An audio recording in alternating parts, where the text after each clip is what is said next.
목사님께서는 지금 잠시 출타 중이셔서요. 목사님 주말에 돌아오시는데요. 돌아오실 때까지 건강하게 또 주일 준비 잘 하셔서 오실 수 있도록 함께 기도로 중보해 주시기 바랍니다. 우리 함께 하나님 말씀 보겠습니다. 오늘 함께 볼 하나님 말씀은요. 사도행전 3장 1절에서 10절까지 말씀입니다. 사도행전 3장 1절에서 10절까지 말씀을 우리 같이 함께 교독하겠습니다.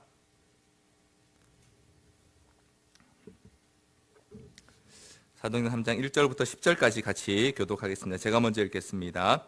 제9시 기도 시간에 베드로와 요한이 성전에 올라갈새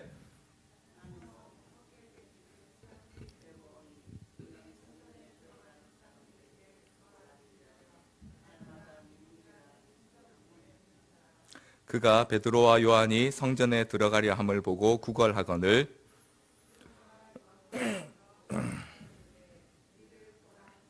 그가 그들에게서 무엇을 얻을까 하여 바라보거늘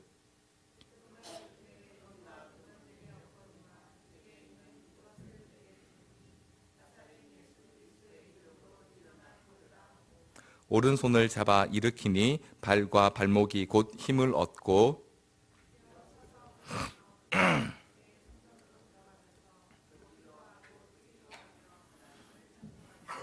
모든 백성이 그 걷는 것과 하나님을 찬송함을 보고 그가 본래 성전 미문에 앉아 구걸하던 사람인 줄 알고 그에게 일어난 일로 인하여 심히 놀랍게 여기며 놀라니라. 아멘. 우리 함께 사도행전 3장 말씀 읽었는데요. 아마 이 3장 말씀은 우리 성도님께서 다들 잘 아는 말씀이실 겁니다.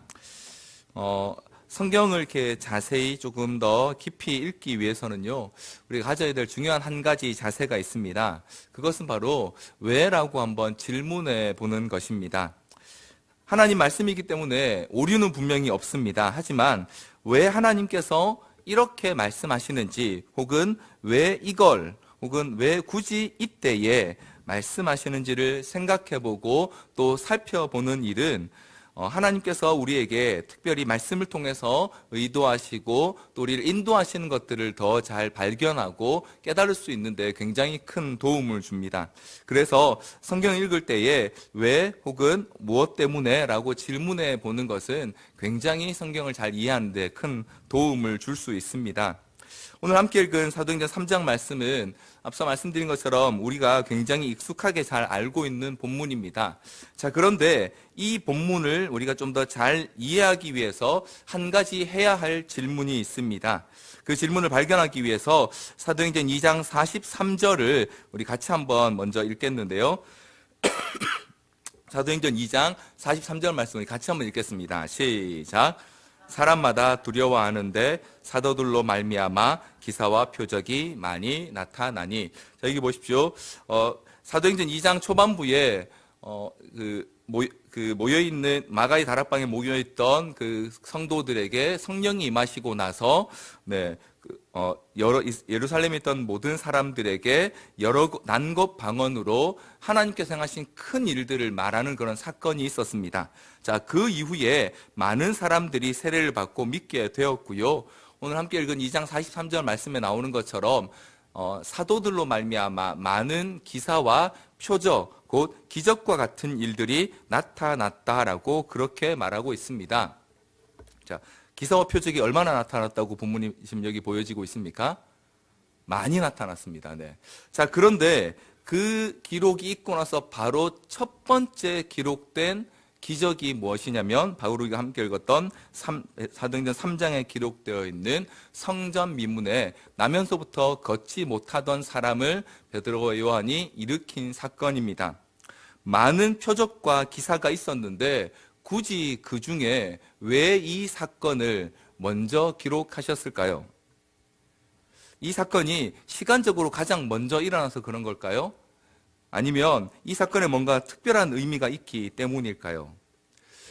이런 이런 우리의 질문을 가지고 왜 굳이 이 본문에 특별히 많은 기적과 이적들 가운데, 기사와 이적들, 표적들 가운데 오늘 3장에 왜 이 사건을 가장 먼저 기록했는지를 우리 같이 한번 좀 찾아봄을 통해서 오늘 본문이 우리에게 하나님께서 특별히 그리스도인 된 저와 여러분에게 어떤 것들을 보기 원하시는지를 한번 살펴보기를 원합니다.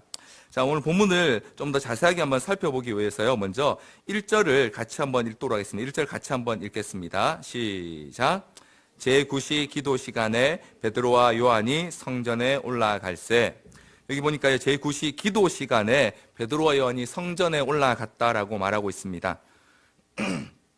다니엘이 그 포로를 잡혀간 그때에 하루에 3번 기도하던 그 전통이 이 유대인들에게는 계속 이어져서 하루에 3번 정한 시간에 기도하는 것이 그들에게 굉장히 중요한 습관이었습니다. 제자들도 여전히 그 기도의 시간을 따라, 기도의 습관을 쫓아서 기도했는데요. 유대인들과 좀 달랐던 것은 유대인들의 서기관이나 바리새인들도 열심히 기도했지만 사실은 이 제자들의 선생이었던 예수님께서는 그 누구보다 열심히 그리고 열정적으로 또 틈날 때마다 기도하셨던 분입니다. 그래서 제자들도 역시 습관을 쫓아간 것이 아니고요. 그런 그 예수님의 기도의 모습들을 본받아서 여전히 그들도 기도하는 자리에 나아가던 중에 이 성전 미문에 앉아 있었던 한 사람을 만나게 됩니다. 그런데 2절을 우리 같이 한번 읽어보겠습니다. 2절 같이 한번 읽겠습니다. 시작. 나면서 못 걷게 된 이를 사람들이 메고 오니 이는 성전에 들어가는 사람들에게 구걸하기 위하여 날마다 미문이라는 성전 문에 두는 자라. 여기 보십시오. 한 사람이 성전의 미문이라는 곳 앞에 앉아 있었습니다. 그는 나면서부터 걷지 못해서요. 사람들이 그를 메어다가 성전 미문 앞에 데려다 주면 그곳에서 성전에 들어가고 나가는 사람들에게 구걸을 해서 살아가는 사람이었습니다. 자, 그 말은 그 사람이 성전 미문에 있다가 혹은 다른 데 있다가 혹은 여기저기 돌아다니는 사람이 아니라 아마 늘 그 자리에서 구걸하는 사람이었을 것입니다. 따라서 베드로와 요한이 그를 본 게 이번이 처음이 아닐 가능성이 매우 큽니다. 자, 그런데 그런 그를 베드로와 요한이 오늘 기도하러 올라가던 중에 다시 보게 되고요. 4절에 보니까 이렇게 말합니다. 4절 우리 같이 한번 읽어보겠습니다. 4절 시작. 베드로가 요한과 더불어 주목하여 이르되 우리를 보라 하니. 이전까지는 거기 그 사람이 앉아 있었는지 혹은 있었어도 어떤 사람인지 몰랐을 가능성이 매우 큽니다.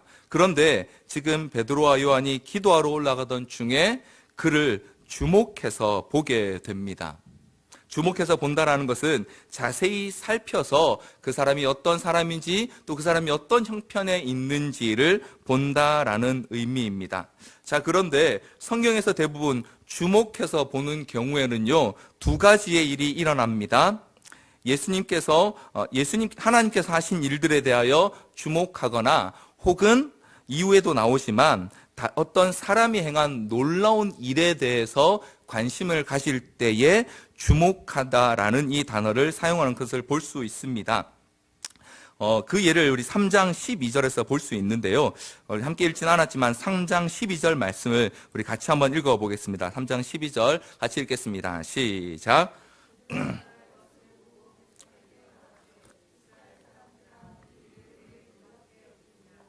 우리 개인의 권능과 경건으로 이 사람을 걷게 한 것처럼 왜 우리를 주목하느냐. 여기에 보시면요, 베드로와 요한이 한 그 일 때문에 베드로와 요한에게 주목했다라고 이렇게 보여주고 있습니다. 자, 그런데 지금 베드로와 요한은 사실 이 성전 미문에 앉아있던 나면서부터 걷지 못하는 자, 이 하반신의 장애를 갖고 있는 이 사람에게 주목해야 할 이유가 전혀 없습니다. 그날따라 그 사람이 좀 더 구걸을 잘하기 위해서 뭔가 큰 소리로 외쳤다거나 혹은 뭔가 특별한 퍼포먼스를 했을 리가 없습니다. 평소와 같이 구걸했음에도 불구하고 그들이 주목하게 된 이유는 바로 사도행전 2장에 있었던 성령 강림 사건과 이어집니다. 2장과 3장은요, 구조적으로 동일한 구조를 갖고 있다고 합니다.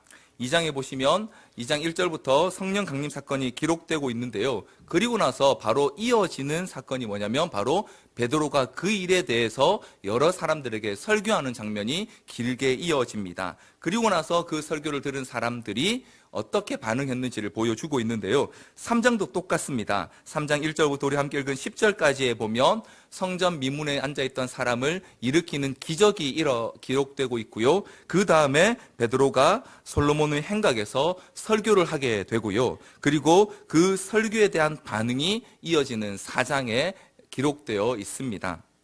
다시 말하면 2장과 3장은 소위 병렬 구조를 갖고 있어서요. 2장에 기록되어 있는 초반부의 성령의 강림 사건이 오늘 이 3장에 나오는 베드로와 요한이 일으키는 그 기적의 사건과 동일한 위치에 놓여 있음을 보여주는 구조를 갖고 있습니다.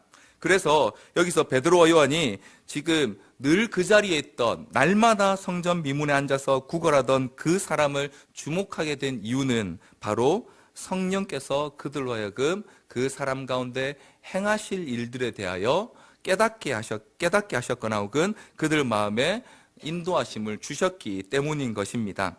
그런 의미에서 그들이 이 성전 미문에 앉아있던 이 사람에게 주목하게 된 가장 큰 이유는 하나님께서 그들 마음의 인도하심에 대해서 그들이 예민하게 반응하면서부터 일어나게 된 사건인 것입니다.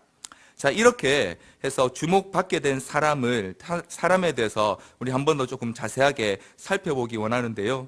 2절에 보니까 그는 나면서부터 걷지 못한 사람이었다라고 이렇게 말하고 있습니다. 그는 분명히 예수님을 믿거나 혹은 이 사도들처럼 예수님에 대해서 어떤 지식을 갖고 있는 사람은 아니었을 것입니다. 소문은 들었을지 모르지만 그가 믿음에 아직 이르지 못했음은 분명합니다. 그는 단지 성전에 오가는 사람들의 온정에 기대어서 연명해 가는 그냥 한 불쌍한 사람이었을 뿐입니다. 자, 그런데 베드로와 요한이 그에게 주목하게 되면서 그가 전혀 다른 자리에 놓이는 것을 볼 수 있게 됩니다.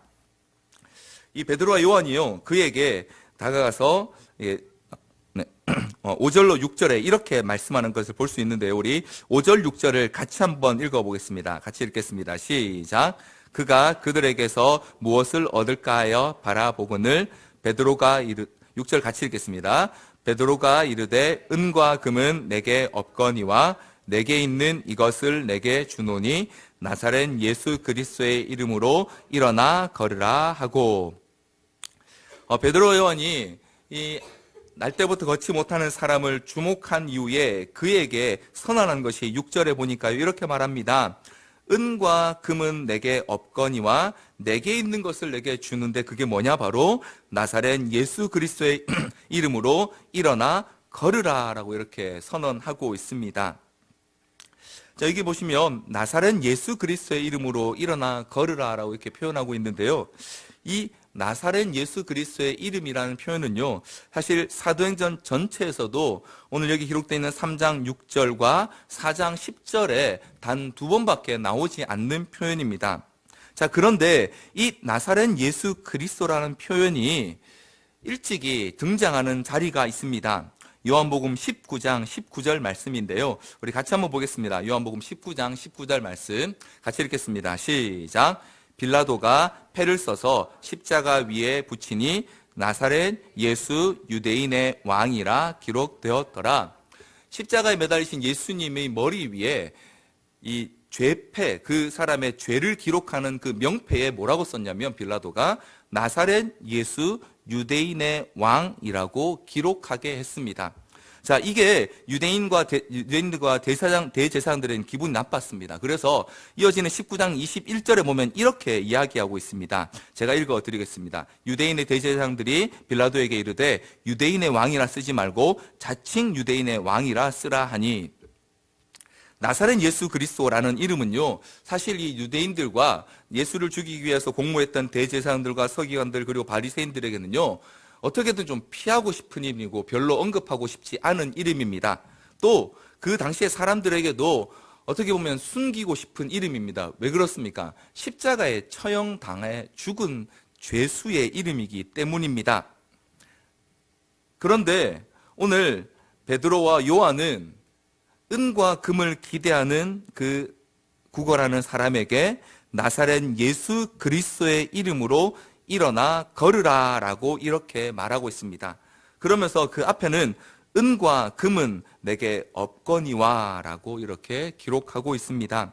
여기서 우리는 오늘 이 본문에 이 기적이 가장 먼저 사도행전에서 기록되고 있는 한 가지 이유를 찾아볼 수 있습니다. 그것은 그리스도인들, 곧 나사렛 예수 그리스도를 따르는 사람들이라고 하는 사람들은요, 은과 금이 아니라 나사렛 예수 그리스도를 소유한 사람들임을 보여주기 때문입니다. 세상이 바라는 것은 은과 금입니다. 오늘도 많은 사람들이 은과 금을 얻기 위해서 수단과 방법을 가리지 않고 열심히 일하고요, 어떠한 일이라도 하겠다라고 그렇게 어떠한 일도 가리지 않습니다. 그래서 심지어 교회 다니는 우리들도 우리 목사님께서 표현하셨던 것처럼 불의는 너무 잘 참지만 불이익에는 잘 참지 못하는 그런 사람들이 되어버렸습니다. 예전에 제가 청년부의 사역을 할 때였습니다. 같이 있는 한 목사님이 이제 대학부 사역을 하시는데요. 대학부 목사님이 가끔 이제 캠퍼스에 학생들 만나러 신방을 가실 때가 있습니다. 그런데 캠퍼스에 가면 이제 우리 캠퍼스에 있는 우리 청년들이 이제 대학생들이 목사님 만나니까 너무 반가워서 저기서 목사님 오시면 목사님 이렇게 막 부른답니다. 그러면 이분이 딱 가다가 모른 척 옆으로 딱 걸어서 지나가신답니다. 왜 그랬을까요? 네, 창피해서요. 여러분 요즘 캠퍼스는요, 대학 캠퍼스는 요즘 그 선교단체에서 미전도 종족이라고 부릅니다. 왜냐하면 복음의 우리 5% 이하이기 때문에 그렇습니다. 대학생들 사이에서요, 교회 다닌다 그러면 이렇게 묻는답니다. 너 아직도 그런 걸 믿어? 심지어 그들이 보기에 신천지나 우리나 크게 다르지 않습니다. 귀찮게 하는 건 비슷하다고. 네. 그런 상황에서 저 멀리서 아무리 이제 목사님이 반가워서 그렇지만 목사님하고 부르니까 목사님도 좀 부끄러우신 거죠. 그래서 모르는 척, 누가 딴 사람 부르나 이렇게 모르는 척하고 그냥 외면한다고 이렇게. 그래서 청년들한테 절대 캠퍼스에 만날 때 나를 먼저 부르지 말라고 그렇게 당부하셨다라고 이렇게 표현하시던데요. 왜 이런 상황이 벌어집니까? 네. 목사라고 해서 좀 다를 줄 알았는데 그들도 알고 보니까 결국 은과 금을 위해서 살아가는 사람들이 너무 많다라는 게 세상 사람들한테 너무 많이 보여진 겁니다. 요즘 뉴스에 가끔, 요즘은 좀 많이 안 올라오죠. 네, 가끔 올라오는, 이전에 올라왔던 이런저런 교회 안에서 벌어지는 혹은 목사님들이 했다는 이런저런 일들을 보면 대부분 다 보면 은과 금 때문인 게 너무 많았습니다. 부끄럽게도 목사라고 해서 좀 다르지 않더라는 거죠. 그래서 목사라고 불리는 게 별로 자랑스럽지 않은 그런 시대를 저와 여러분은 제가 살아가고 있습니다. 네. 여러분 아니시죠? 네.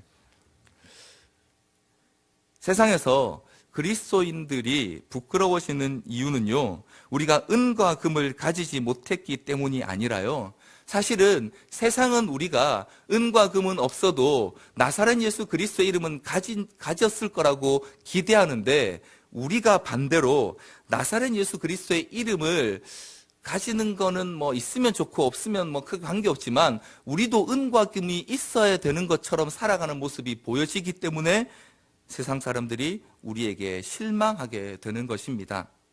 자, 그런데 오늘 본문은 그래서 우리에게 여러 사도들의 많은 이적과 기사들 중에 가장 먼저 뭘 보여주고 있냐면 나사렛 예수 그리스도의 이름으로 날 때부터 걷지 못하던 사람을 일으킨 이 사건을 보여주면서 그리스도인들은 은과 금이 아니라 나사렛 예수 그리스도의 이름을 소유한 사람들이고 그 예수 그리스도의 이름에 속한 사람들임을 보여주고 있는 것입니다.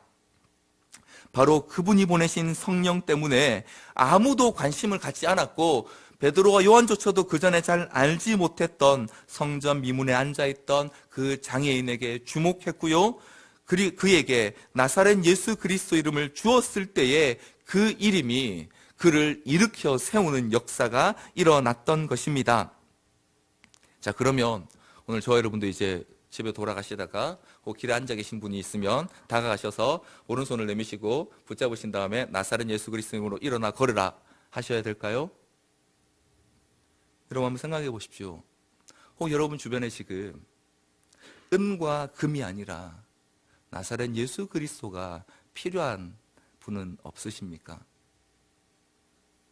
은과 금으로도 도저히 해결할 수 없고 위로할 수 없는 상황 가운데 있어서 나사렛 예수 그리스도가 아니시고서는 일으켜 줄 수 없는 사람이 오늘 저 여러분 주변에 혹시 없습니까? 사랑하는 성도 여러분, 그리스도인은요, 앞서도 말씀드린 것처럼 세상에서 소유한 것들, 세상이 기뻐하는 것들, 혹은 세상이 기대하는 것들을 가진 사람이 아니라 그게 없어도, 그게 있든 없든 관계없이 나사렛 예수 그리스도의 이름 때문에 여전히 세상 가운데 당당하고 그 이름 때문에 여전히 모든 것을 다 가진 사람보다 더 기뻐할 수 있는, 그래서 오히려 그들에게 나누어 줄 수 있는 사람이 바로 그리스도인들인 것입니다. 오늘 본문은 우리는 어떤 그리스도인이냐, 무엇을 소유한 그리스도인인지를 이 첫 번째 기적의 기록을 통해서 묻고 계시는 것입니다. 두 번째로 이 기적을 가장 먼저 기록한 이유를 찾기 위해서는요, 오늘 그 기적의 대상이 되었던 이 사람의 특징을 다시 한번 좀 살펴볼 필요가 있습니다. 2절에 보니까 이 사람은 나면서 못 걷게 된 사람이었다라고 이렇게 표현하고 있습니다. 예수님께서 이 땅에 계실 때에 세례 요한의 제자들이 와서 예수님께 질문한 적이 있었습니다. 오실 그이가 당신이십니까? 쉽게 말하면 메시아가 당신입니까? 아니면 우리가 다른 사람을 기다려야 할까요? 그때 예수님께서 이렇게 대답하셨습니다. 누가복음 7장 22절 말씀입니다. 누가복음 7장 22절 같이 한번 읽도록 하겠습니다. 네, 누가복음 7장 22절 말씀 우리 같이 한번 읽겠습니다. 네, 나오면 바로 같이 읽겠습니다. 네. 네, 곧 나올 겁니다. 네. 아직 안 나오네요. 제가 읽어드리겠습니다. 예수께서 대답하여 이르시되 너희가 가서 보고 들은 것을 요한에게 알리되 맹인이 보며 못 걷는 사람이 걸으며 나병 환자가 깨끗함을 받으며 귀먹은 사람이 들으며 죽은 자가 살아나며 가난한 자에게 복음이 전파된다 하라. 예수님께서 세례 요한의 제자들에게 오실 그이가 당신입니까? 라는 그 질문에 대한 대답으로 가서 너희가 보고 들은 것 곧 맹인이 보며 못 걷는 사람이 걸으며 나병 환자가 깨끗함을 받으며 귀먹은 사람이 들으며 죽은 자가 살아나며 가난한 자에게 복음이 전파된다는 이 사실을 전해주라. 그러면 내가 오실 바로 그 메시아임을 알게 될 것이다 라고 이렇게 대답하셨던 것입니다. 자, 본래 이 예언은요, 이사야서 61장 1절에 기록된 메시아에 대한 예언인데요. 원래 이사야서 61장 1절에는 이렇게 기록되었습니다. 이사야서 61장 1절을 제가 읽어드리겠습니다. 주 여호와의 영이 내게 내리셨으니 이는 여호와께서 내게 기름을 부으사 가난한 자에게 아름다운 소식을 전하게 하려 하심이라. 나를 보내사 마음이 상한 자를 고치며 포로된 자에게 자유를, 갇힌 자에게 노임을 선포한다라고 이렇게 하며라고 이렇게 예언되어 있었는데요. 예수님께서 그 예언을 이 세례 요한의 제자들에게 이렇게 바꿔서 들려주신 것입니다. 맹인이 보며 못 걷는 사람이 걸으며 나병 환자가 깨끗함을 받으며 귀먹은 사람이 들으며 죽은 자가 살아나며 가난한 자에게 복음이 전파된다. 곧 사람이 죄로 인해 또 사람의 타락함으로 인해 어그러지고 망가지고 부서진 모든 것들이 바로 그분으로 인해 완전하게 되고 거기에 복음이 전해진다는 이 사실을 통해서 예수님께서 메시아이심을 알게 될 것이다 라고 그렇게 대답하셨습니다. 자, 그런데 누가복음 7장 22절을 다시 한번 보여주시고요. 누가복음 7장 22절에 예수님께서 메시아이심을 증거하는 그 내용 중에 행하신 여러 일들 중에 성경에 기록되지 않은 사건이 있습니다. 그게 뭐냐면 못 걷는 사람을 일으키신 사건은, 예수님께서 직접 일으키신 사건은 없습니다. 자, 그런데 재밌게도요, 사도들이, 제자들이 행한 첫 번째 이적이 다 바로 이 사건입니다. 오늘 우리 함께 보았던 첫 번째 이적, 베드로가 날 때부터 걷지 못한 사람을 일으킨 사건이었고요. 사도행전 14장에 가면 바울이 루스드라에서 첫 번째 행한 이적도 뭐였냐면 날 때부터 못 걷는 사람을 일으킨 사건이었습니다. 예수님께서는 자신이 메시아이심에 대해서 맹인이 보며 못 걷는 사람이 걸으며 나병 환자가 깨끗함을 받고 모든 어그러진 것들이 회복되는 일이 바로 메시아이신 예수님께서 오셔서 일으키신 일이다라고 그렇게 증거하셨는데요. 그런데 그 중에 제자들이 오늘 본문에 나오는 것처럼 걷지 못하는 사람을 일으키시는 이 사건을 예수의 영인 성령을 받은 제자들이 행하고 있음을 본문은 우리에게 보여주고 있습니다.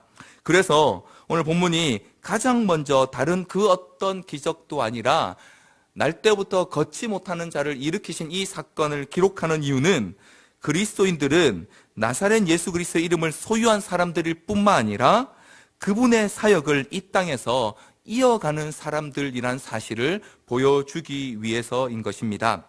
우리는 예수 그리스도의 이름을 소유한 자들입니다. 뿐만 아니라 이제 그분의 손과 발이 되어서 이 땅에서 그분께서 친히 행하시던 바로 그 일을 계속해서 이어갈 사람들인 것입니다. 그래서 베드로와 요한이 행한 첫 번째 이적도 걷지 못하는 자를 일으켜서 그에게 나사렛 예수 그리스도의 이름을 들려주는 일이었고요.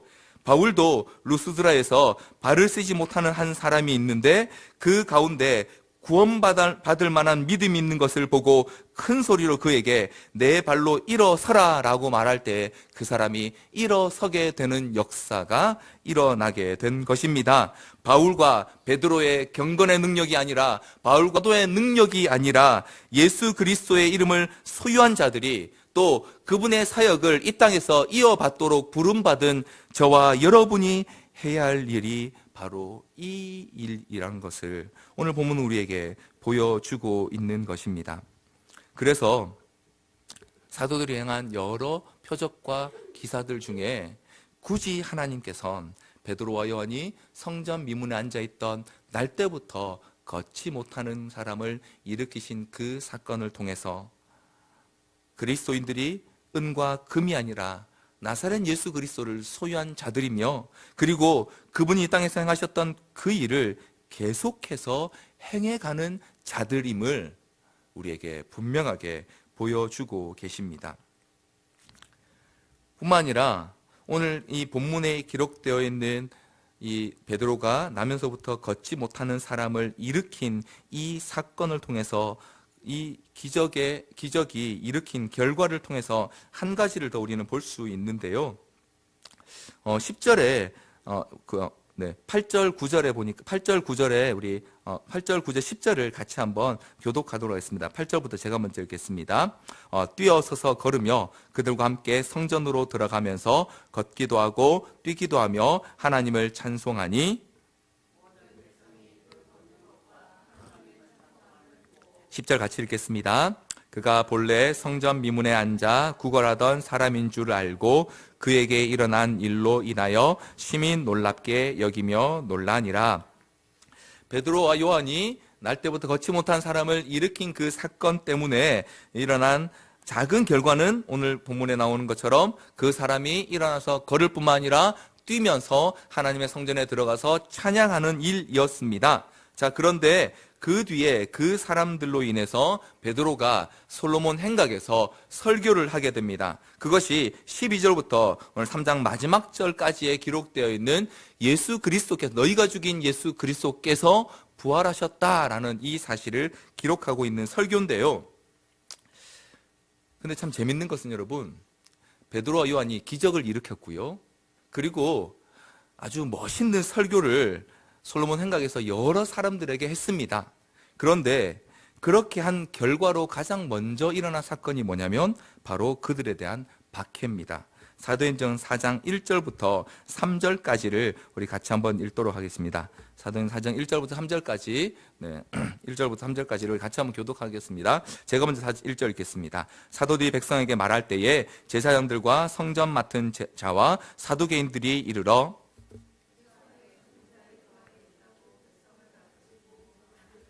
3절 같이 읽겠습니다. 그들을 잡음에 날이 이미 저물었으므로 이튿날까지 가두었으나. 여기 보십시오. 분명히 좋은 일을, 아주 멋있는 일을 했습니다. 그리고 설교도 너무 멋있게 잘했어요. 그런데 그리고 나서 첫 번째로는 일어난 반응이 뭐냐면 그들이 옥에 갇히게 되는 사건입니다.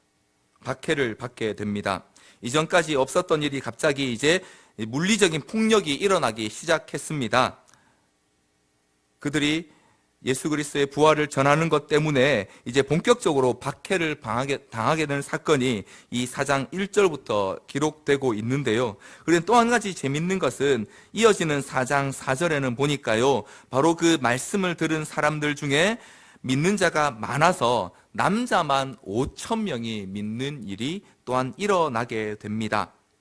자, 그러던 와중에 옥에 갇혀있던 이 사도 베드로와 요한이요, 풀려나고 난 이후에 다시 그들이 모여서 기도하게 되는데요. 그렇게 기도하고 난 이후에 벌어지는 일을 또 한 가지 성경은 우리에게 이렇게 보여주고 있습니다. 사도행전 4장 31절 말씀입니다.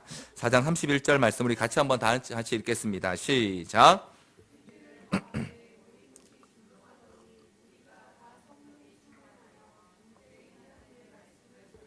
아멘. 그들이 기적을 일으키고 나서 베드로의 멋진 설교가 있고 난 다음에 이제 본격적으로 박해가 시작되었습니다. 박해가 있음에도 불구하고 말씀을 들은 사람들 중에 남자만 5,000명이 예수 그리스도를 믿는 일이 벌어졌고요. 그런 가운데 옥에 갇혀있던 이 두 사도들이 풀려나고 난 이후에 성도들이 모여서 함께 기도했습니다. 그렇게 기도하고 난 이후에 어떤 일이 벌어졌냐면 31절에 보니까 무리가 다 성령이 충만하여 오히려 더 담대히 하나님의 말씀을 전하는 일이 벌어지게 된 것입니다. 그래서 오늘 함께 읽었던 3장에 이 베드로와 요한이 성전 미문에 앉아있던 날 때부터 걷지 못하는 그 장애인을 일으킨 이 사건을 통해서 마지막으로 성경이 우리에게 말씀해 주는 것은요, 그리스도인들은 그가 믿는 믿음으로 인해서 세상에서 반대를 받지만 결국에는 승리하게 될 사람이라는 사실을 보여주고 있는 것입니다. 그리스도인들은 세상에서 반대를 받을 수밖에 없습니다. 예수님께서도 이 땅에서 계실 때 말씀하셨습니다. 나를 인하여 너희를 욕하고 핍박할 것이다. 여러분, 우리가 착각하면 안 되는 게요, 우리가 예수님 잘 믿고 우리가 예수님 따르는 것처럼 열심히 잘 살고 세상에서 사랑을 실천하고 또 세상에서 공의를 실천하면 세상이 우리를 점점 더 좋아해 줄 것 같지만 그렇지 않고요, 본문에 나오는 것처럼 그럴수록 더 우리를 미워할 것입니다. 왜요? 자기들의 영역이 줄어들기 때문입니다. 공의와 사랑이 실천되면, 우리를 통해 나타나면 그들이 어둠에 속했다는 사실이 점점 드러나기 때문에 세상은 반드시 우리를, 그리스도께 속한 우리를, 빛 가운데 있는 우리를 더 멀리하고 미워할 수밖에 없습니다. 그런데 그것이 우리가 실패하는 게 아니고요, 그것이 우리가 잘못해서 혹은 우리가 뭔가 좀 섞이지 못하고 우리가 뭔가를 잘못해서 그런 게 아니고요, 결국에는 어두움은 빛으로 인해 그 마지막이 드러날 수밖에 없다는 사실이 정해져 있기 때문인 것입니다. 그래서 그리스도인들은 오늘 본문의 3장에 기록되어 있는 기적을 통해서 비록 믿음으로 인하여서 반대를 받는다 할지라도, 혹은 이런저런 문제를 겪게 된다 할지라도, 혹은 믿음을 고백하는 것 때문에, 믿음으로 살아가는 것 때문에 이런저런 난관을 만나지만 그것 때문에 넘어질 사람들이 아니라 바로 그것 때문에 모여서 기도하고 성령이 충만하여서 오히려 담대히 하나님 나라의 말씀을 증거하게 될 사람들이 바로 그리스도인들이라는 사실을 오늘 본문의 3장과 그 이어지는 사건들이 우리에게 보여주고 있는 것입니다. 말씀을 정리하겠습니다. 오늘 베드로와 요한이 날 때부터 걷지 못하는 자를 일으킨 이 사건을 가장 먼저 기록한 이유를 우리는 세 가지로 살펴보았습니다. 첫 번째는 이 사건을 통해서 그리스도인들은 은과 금이 아니라 나사렛 예수 그리스도를 소유한 사람들이라는 사실을 부모에게 다시 한번 보여주고 있습니다. 뿐만 아니라 우리는 나사렛 예수 그리스도의 이름을 소유했고 그분에게 속한 자들일 뿐만 아니라 그분이 이 땅 가운데 행하셨던 그 일을 이 땅 가운데 계속해서 이루어가는 사명을 받은 자들입니다. 그리고 그 사명으로 인해서 비록 반대를 받고 박해를 받는다 할지라도 바로 그 사명이 이루어지는 그날 반드시 승리하게 될 사람임을 본문 우리에게 말씀해 주고 있는데요. 바로 그렇게 예수 그리스도를 소유하고 예수 그리스도께서 행하신 일들을 이어가며 이 땅에서 반대에도 불구하고 끝까지 믿음을 지켜가는 자들을 성경은 예수 그리스도의 제자라고 불렀고요. 그리고 믿지 않는 사람들, 또 그 주변에 그들을 본 사람들은 그리스도인이라고 불렀다라고 그렇게 기록되어 있습니다. 팬인가 제자인가 라는 책이 있습니다. 그 책에 보면요, 이런 내용이 있습니다. 팬은 단순한 열광을 진정한 헌신으로 착각한다. 예수님께 관한 지식을 깊은 친밀감으로 오해한다. 행동하지 않고 말로만 때우려고 한다. 팬의 가장 흔한 증상 중 하나는 자신이 제자라고 절대적으로 확신한다는 것이다. 이 책은 예수님을 따르는 팬인가 제자인가 라는 질문을 하고 있는 책인데요. 거기에서 팬은 단순한 열광을 진정한 헌신으로 착각해서 그러한 팬이, 즉 예수님의 팬이 겪는 가장 흔한 증상이 나는 완벽한 예수님의 제자라고 확신하는 게 바로 팬의 가장 큰 흔한 증상 중에 하나라고 말하고 있습니다. 사랑하는 성도 여러분, 오늘 저와 여러분은 예수님의 제자입니까? 그리스도인입니까? 아니면 예수님의 팬입니까? 예수님의 팬이 아니라 예수 그리스도의 제자요, 그리스도께 속한 그리스도인이라면요, 오늘 본문에 나온 것처럼 거창한 기적은 행하지 못한다 할지라도 오늘 저와 여러분에게 맡겨주신 지극히 작은 것에 충성하는 사람을 우리 주님은 기대하십니다. 그래서 누가복음 16장 10절은 우리에게 이렇게 말씀하고 있습니다. 누가복음 16장 10절 말씀을 우리 같이 한번 읽고 말씀을 정리하겠습니다. 누가복음 16장 10절 말씀인데요. 누가복음 16장 10절 같이 한번 읽겠습니다. 시작. 지극히 작은 것에 충성된 자는 큰 것에도 충성되고 지극히 작은 것에 불의한 자는 큰 것에도 불의하니라. 아멘. 제자의 삶은 이런 삶입니다. 지극히 작은 것에 충성하고요. 그리고 하나님께서 지금 내게 맡기신 것에 최선을 다하고요. 그리고 내 곁에 은과 금이 아니라 예수 그리스도의 이름이 필요한 자에게 기꺼이 내가 손해볼 것 알면서도 그분의 이름을 증거하고 나타내고 우리의 삶으로 보여주는 그런 사람이 바로 그리스도인이요 예수의 제자입니다. 오늘도 예수 그리스도의 제자로 나사렛 예수 그리스도의 이름을 담대히 증거하는 저 여러분 되기를 주님 이름으로 간절히 소원합니다. 하나님 감사합니다. 이 밤에 다시 한번 주의 말씀을 통하여서 우리가 어떠한 자들로 부름받았는지를 기억하게 하시고 나사렛 예수 그리스도의 이름을 소유한 자뿐만 아니라 그 이름의 영광을 이어갈 자로 또 그 이름 가지고 끝까지 승리할 자로 불러주셨음을 다시 한번 기억하게 하시니 감사합니다.